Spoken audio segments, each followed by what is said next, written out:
What would you do if a stray dog unlocked memories you'd buried deep, memories too painful to face? I didn't know it then, but meeting that dog was the beginning of a journey that would test my courage, my heart, and my very identity. Before we dive in, make sure to subscribe, like, and turn on the notification bell to stay connected with more stories of hope, resilience, and the unbreakable bonds we share with our animals. That morning, the air felt unusually heavy, as if the weight of my past had seeped into the world around me. The war was months behind me, but peace still felt like a distant concept. My days were monotonous, a hollow routine of survival without purpose. I wasn't living, I was existing. Seeking refuge from my thoughts, I wandered into the park, my boots crunching against the gravel.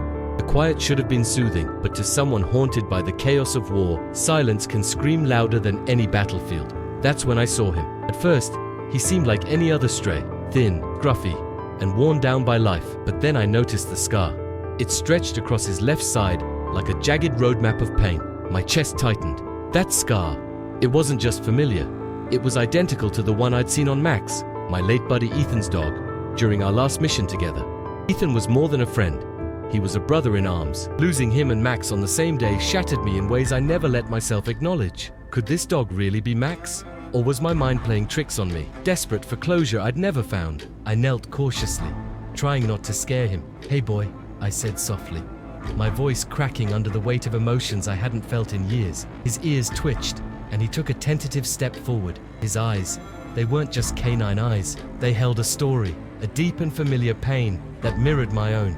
It was like staring into the soul of a fellow survivor. As I reached out, my hand trembled. When my fingers grazed the scar, memories flooded back. The firefight, the explosion, the dust settling over silence. I whispered, "Max?" His ears perked up, and for a fleeting second, recognition seemed to flicker in his gaze. But then, as quickly as it appeared, it was gone.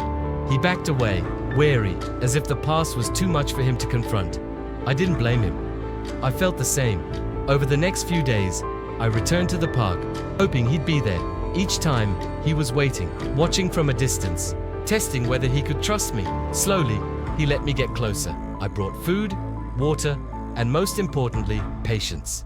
I wasn't just trying to earn his trust, I was trying to earn my own redemption. One day, as the sun set and painted the sky in hues of amber and violet, I decided it was time. "Come on, boy," I said, standing and motioning toward the path home.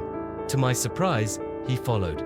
His steps were cautious but steady, like someone stepping into a new life while carrying the weight of an old one. I named him Shadow, fitting for a companion who seemed to embody the pieces of my past I couldn't escape. Life with Shadow was transformative. His presence filled the void I hadn't realized was consuming me, but it wasn't without challenges. Shadow had his demons. Loud noises made him tremble, and sudden movement sent him retreating into corners.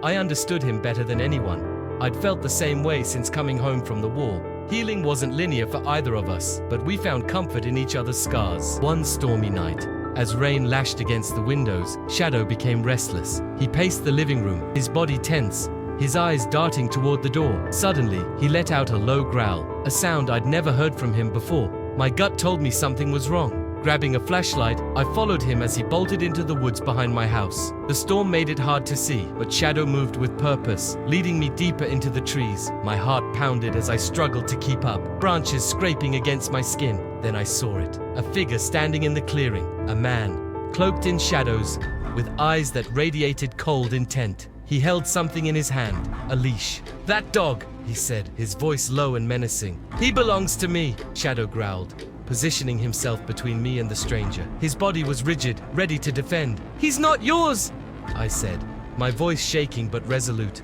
"Not anymore." The man stepped closer, his face illuminated by the beam of my flashlight. His scarred features hinted at a violent past, one that Shadow seemed to recognize. "You don't know what you've taken," the man said. "He was trained for war, for things you can't imagine. He's dangerous." My grip tightened on the flashlight. "He's not dangerous. He's hurt, just like me, and he deserves a chance to heal." The man smirked, but there was pain in his eyes. "Healing doesn't erase what's been done." The tension was unbearable. Shadow's growl deepened, a sound that echoed through the forest. "Leave," I said firmly. "He's with me now. Whatever he was before, that's over." The man hesitated, then finally lowered the leash.